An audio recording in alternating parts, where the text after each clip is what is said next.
Okay, well, let's move to the Western Cape, where, by contrast, the Safely Home initiative seem to be really making meters and improving road fatalities in the Western Cape. And I believe there is a new Mixit app, which has become very popular with school kids. Do you want to tell us about that? Essentially the Western Cape Safely Home initiative, which is basically their road safety and all forms of driver safety and alcohol abuse awareness program. Basically, they've now released an app which mirrors their Safely Home website. On this app, which is available on Mixit, you can get all sorts of information regarding road safety, what you should do if you think your driver's unroadworthy, basically just highlighting road safety in general, which is a huge plus, especially considering that Mixit, well, this app in particular is aimed at children. With this app that was launched early in January, they asked the people who have downloaded it, about 24,000 of them, how they feel about road safety in general, you know, sort of how they get to school, what they think is the biggest cause of road deaths and problems on the roads. And they've released some interesting data.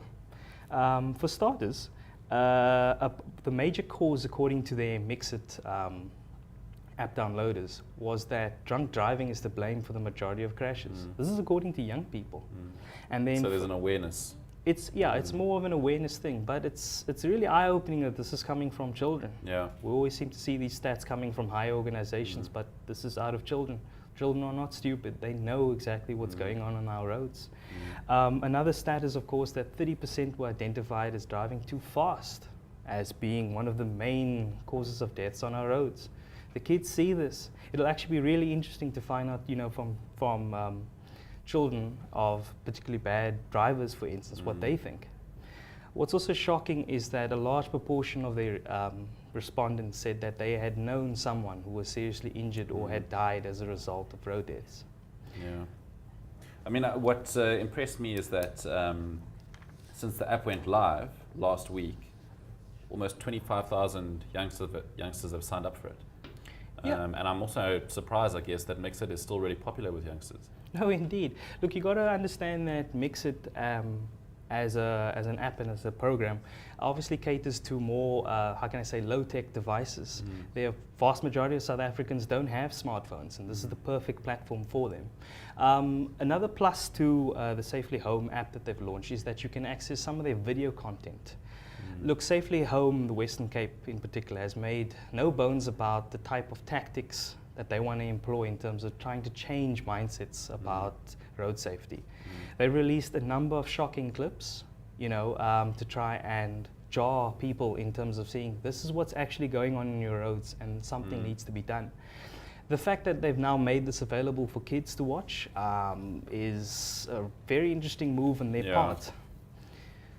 Well, we're going to have a look at some of that footage shortly. You know, we talk about the next subject with the Payday Blues, also released by the Safely Home campaign.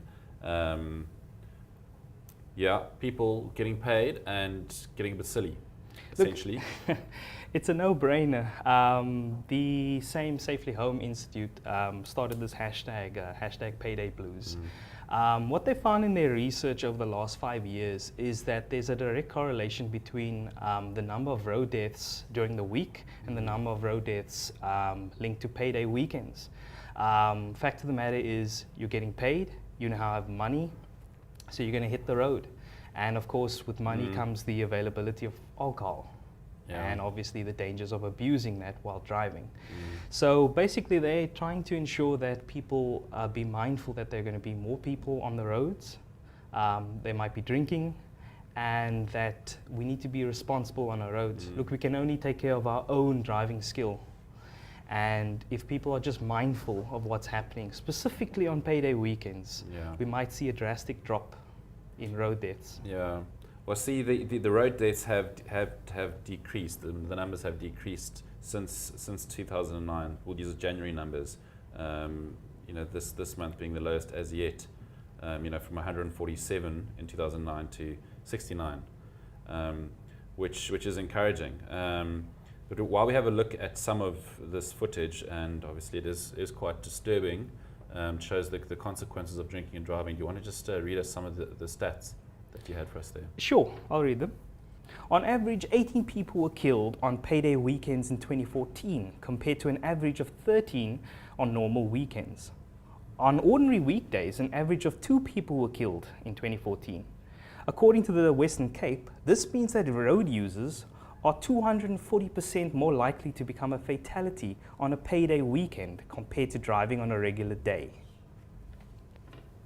Sure, scary stuff then, hey? Indeed. Okay, so obviously drinking and walking apparently probably might sound funny to a lot of viewers, but that's also a huge cause of road fatalities. Look, it's always one of those road stats that doesn't really get reported, but it is a serious problem. People drunk from parties walking on main roads. We already have a serious problem of that in the Western Cape alone, people crossing highways, etc. Now double this by the fact that the person doing so is now drunk.